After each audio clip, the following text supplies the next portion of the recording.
Welcome to Wealth Wednesdays. We go live every single Wednesday at 12 p.m. Eastern Standard Time to talk about how you can build your wealth, how you can make it bigger. We have 3.5 more days until 2023 starts. 2022 flew by, especially for me and the team over here with the multifamily conference and all the investing stuff we do. It was absolutely nuts. And I am sure 2023 will fly by equally fast. So today, what we were talking about is goal setting. I used to think goal setting was fluff, and I was wrong. So in this video today, I'm going to be walking you through my goal setting hack that literally helped me 100x, not 10x it, 100x my output and my results. And that's exactly what we're covering today, because I used to do goal setting all wrong. I used to think it was hocus pocus kind of stuff until I learned a very hard lesson. And that's exactly what I'll be covering today. So basically what I used to do, this is going way back to when I was selling homes, selling real estate as a real estate broker. Every time a new calendar year came along, everybody was like, oh, okay, well, you have to do your goal setting. Basically, what I was doing was you add 15%, 20% to all the volume you did the year before and said, oh, this is a good goal. And all the real estate coaches you talked to, all the managers, everybody you spoke with, oh, yeah, 15% growth, that's really good. 20% growth, that's where you should be aiming. So if you did, X amount of calls every week, just add 15% to that, and you're going to end up at your goal number. And I used to roll my eyes because it didn't really appeal to me. And basically, I stopped doing it because I thought it was just fluffy kind of stuff. What happened was it started eating me inside. I didn't feel like I was, being purposeful with anything. I wasn't really achieving what I wanted to achieve.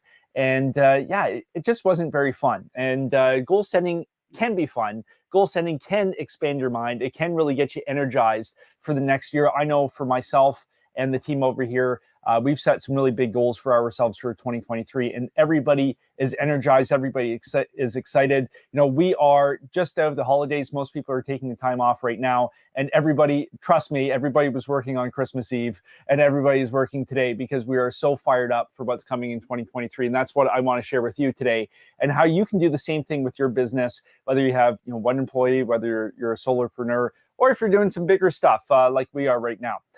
So basically what I was doing was I was doing the typical goal setting approach. You just go through the exercise, you set your goals, you write it down on a piece of paper, you share it with one person, and then you set it and you forget it and you never go back to that goal. That is the wrong way that, at least in my opinion, that didn't really work for me. So what I did was I totally changed how I was doing it, because what I did, instead of looking at what kind of everybody was saying, I was looking at the absolute beasts, the monsters in the marketplace, and I was looking at what they were doing.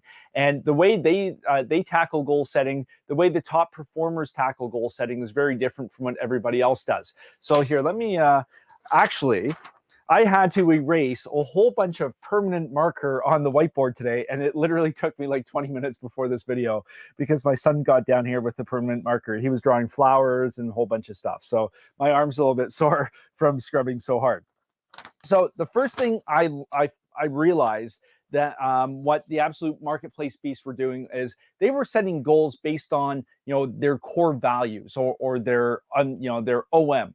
However you want to call it. With me and my company, we talk about values all the time.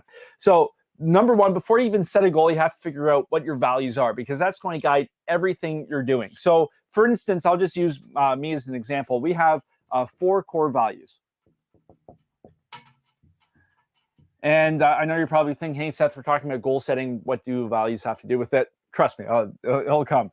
So value number 1 for us is boldness. Right? Are we being bold? Are we leading from the front? Are we doing things other people are too afraid to do? That's boldness, right? That's really important to me. Value number 2 is challenge. Are we pushing outside of our comfort zone? Are we challenging ourselves? Do we have to learn new skills? Do we have to change how we do things to get things done? Are we staying inside our little safe box? That's like the comfort zone. That's value number 2. Number 3 is excellence. Are we achieving, or are we striving to achieve the highest standard we can possibly set? it doesn't matter what it is. Are we achieving or striving to achieve the absolute best product, the best result, the best way of doing things out there? That's value number 3. And value number 4 is legacy. Is what we are doing going to build not only a legacy for ourselves, but also a legacy for everybody who interacts with us? I'll walk through a couple examples for you in a little bit, but are we building our legacy, but also helping to build the legacy of everybody who interacts with us, everybody who's a customer, everybody who supports us, no matter what it is? So those are the 4 core values that we have: boldness, challenge, excellence, and legacy. So when I'm thinking about goal setting in 2023, all my goals have to pass through this filter. Actually, all the decisions I'm making right now in the business have to pass through these 4 specific values, this value filter, before we even do anything, because this is what's really aligning our business and focusing what's really important to us. So I'll just use the multifamily conference because it's coming up in 5 months. So make sure you go to multifamilyconference.ca to get your tickets, because prices are going up very, very soon. So we've got Grant Cardone, Alex Rodriguez, and top multifamily investors coming from across the United States and Canada. And I just lost my marker cap. Okay, so let's use the multifamily conference as an example, because that's a big project for us right now. So if I was setting out right now to start some sort of real estate event, there's 2 ways I could go about it. If I'm going to frame it through the way I used to do goal setting, this is what it would look like, right? If I'm starting out if I'm starting to create a real estate event, I would probably say, okay, well, it's my first year to do it, or it's my second year doing it. You know what? Maybe I'll just add 20% or 15% to last year's attendance, right? So I may come up with, I want 150 people. So I'll say small. I may want 150 people at the event. This is what we're going to do. We're going to get a small kind of hotel ballroom, which drives me nuts anyways, but 150 people, hotel ballroom, maybe we can bring in some like catered food. We'll bring in a couple local speakers. That's kind of the event we're going to put on. Now, if I was going to put this through my value system right here, is this bold? Is 150 people at a real estate kind of get together, is that bold? No, because so many people do the same thing, right? It's not bold. It's not leading from the front. It's not doing things that other people are scared to do. This isn't bold. Is it a challenge? No, is this going to expand how we have to think about our business? Is this going to expand how we think about getting people in? Is this going to expand how we think about a value offering, all that kind of stuff? No, it's not going to challenge the team at all, because it's safe. Is this going to be helping us strive towards excellence? No, it's not. Like 150 people, like what kind of event can we run with that, right? It's not going to be the most excellent event we can run. And then legacy. Is an event like this going to help build our legacy, my legacy, the company's legacy, all my employees' legacies? No, if somebody comes to this event, will it help build their legacy? Maybe, but I'm not really sure. So if I run it through the value system, now your values are going to be very different to my values. Everybody's values are different.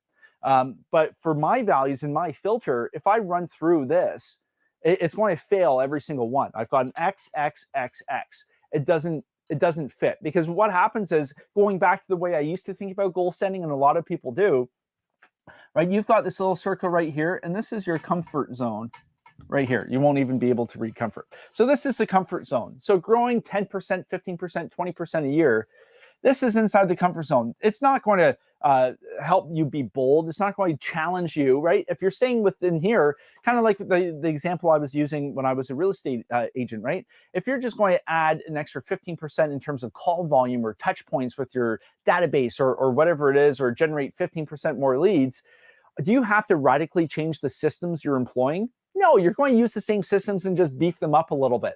That's not going to drive you to this zone right here, which is the growth zone. And this is the big shift that I realized in terms of goal setting, right? That if you run your goals through your value system, you're going to quickly get yourself from the comfort zone over to the growth zone. And this is where the absolute marketplace beasts live, in this growth zone. So now let me run you through how we actually approach the multifamily conference, and how it actually runs through the value system, and how it really changes how at least I and my team tackle the problem and how we think about things. This has been a huge shift in terms of how I think and employ, not only the systems and the people, all that kind of stuff. So this blew my mind when I really figured it out. So we had small. So now we can go big, right? So I'll use the multifamily conference coming up in 2023. So instead of doing a small event, right? Last year we had over 1,000 investors. Right after COVID, literally the government had opened up the lockdowns, I think it was like a month and a half before the event. It was absolute craziness. We got over 1,000 people. So if I said, okay, well, maybe we'll get an extra 20% or extra 15% in terms of attendance, where would that put me? What, 1,500 people? Is that bold? No. Is that going to challenge us? No, because we just did it. Is that going to help strive towards excellence? No. Is that going to build the legacy? No, that's not where we're going. So then I really think big, right? I run everything through my value system. So in terms of boldness, well, instead of 1,000 people, why don't we get 3,000 people? That's a lot bolder, right? 3,000 people in Canada. Who else is getting 3,000 people to show up for a real estate investing conference? Nobody, right? So this is bold, right? This is bold. This is going to challenge how we do things. To get 3,000 people to show up, we can't just use the same database we used to get everybody to sell tickets in 2022. We have to radically change the systems. We have to go from this is what we did. This is the system we built in 2022. Now we have to get into the growth zone and radically change what we're doing to hit that target, right? Selling 100 people, selling 1,000 people, 500 people is a lot different from getting 3,000 people. And in 5 years, our goal is 10,000 people at this event. So that is how big we are going. We're basically 10xing, going from 1,000 people in 2022. In 5 years, in 2027, we're going to have 10,000 people at this event. So this is how we're changing, how we're approaching the problem and everything that goes into it, right? Because what's going to happen is, in order to get 3,000 people in, this is going to challenge our systems, right? So now, we were just having a call about this yesterday. Now I have to hire an extra 10 people on the team because we have this huge target to hit. And we have to radically change the systems we use, the staff we have, the manpower we had in 2022 with our comfort zone, which is now our comfort zone. We have to radically change that to get this. And then this is going to help build us towards 10,000 people in 5 years in 2027. So this is how thinking big and running it through your value system can really change how you do things, right? Is it going to challenge you? Well, getting 10,000 bums in seats in 2027, that's definitely going to challenge us, right? That's going to challenge us from a capital standpoint. It's going to challenge us from a data management standpoint. That's going to challenge us from a sponsorship standpoint. That's going to challenge us from just wrapping our head around everything from a fulfillment standpoint. All these things have to change now. And instead of going small, if I'm going big now, the people I bring on the team, the systems, that the type of people I'm hiring are going to be a lot different because now I'm building towards something a whole lot bigger. Another example could be in real estate, right? If you're going to do a triplex deal, the way you think about the capital you need, the financing you need, how you're going to find the deals is going to be a lot different from finding a 50-unit building or a 100-unit building or a 250-unit building. The systems you employ, the people you need on your team. But the big thing is, a small event like this, not a lot of people get excited, right? I don't get excited about something like this, but 3,000 people. And now with scale, you can bring in, headliners. In 2023, we've got Grant Cardone, Alex Rodriguez, Janet LePage. Like, she controls, I think it's like $4 billion worth of real estate. That's exciting. We have to figure out how to park all these private jets at the airport. That's a big problem. That's an exciting problem, and other people can get excited about that. And that's going to help generate sponsorship opportunities. That's going to help drive ticket sales. If you're going small like this, it's hard to get excited because your mass doesn't allow you to bring in all those things. Same with the real estate deal. If you're shopping a triplex trying to get money, sure, that's a harder sell than a bigger deal. You can bring more people in. You can generate more excitement. The types of people on your team are going to change. So it's and speaking of 10x, like Grant Cardone is the author of the 10x rule, right? And he's coming to the conference in May 26th to 28th. And how he thinks about setting goals and blowing through things, that had an impact on me, certainly, as well as a lot of other top performers. So this is the kind of stuff and how I think about setting goals, right? So I'll run it through my core value system. And to be totally honest, running the multifamily conference in 2022, that was actually, we were in the growth zone at that point. But last year's growth zone is this year's comfort zone. So now we have to blast through it and get back into the growth zone. So my goal setting hack for you in 2023, number one, set your core values, whether it's 3 or 4 core values. This is going to align every single thing you're doing in your portfolio, in your business, whatever it is. You have to run all your decision making through this. And then once you've got your core values, then you have to think bigger. So like I said, when I was thinking about the multifamily conference in 2022, I wanted to do something that nobody else was doing, right? It was bold. We had the challenge. We were striving for excellence and was building a legacy. But now that we've already done it, we're in the comfort zone. We're going to explode out to the growth zone, and we have to go a whole lot bigger. 3,000 people, 5-year goal, 10,000 people. And the systems, the teams I build within the multifamily conference team, everything changes based on that bigger goal, and we're going to end up with a better product. And that's going to help the excellence factor and the legacy factor. And that all comes back to the core values. So I hope this was very helpful in terms of just how I do things. I'm not saying it's the best thing to do, but hopefully this can help you out in terms of your business, your goal setting, your real estate investing, whatever it tends to be. So just want to say happy holidays. Hope you enjoyed everything. We're back at work, hard at work right now. But don't forget, the multifamily conference tickets, they are going up very, very, very soon. So go to multifamilyconference.ca, reserve your seat, and I will see you on Monday for Multifamily Mondays. See you then.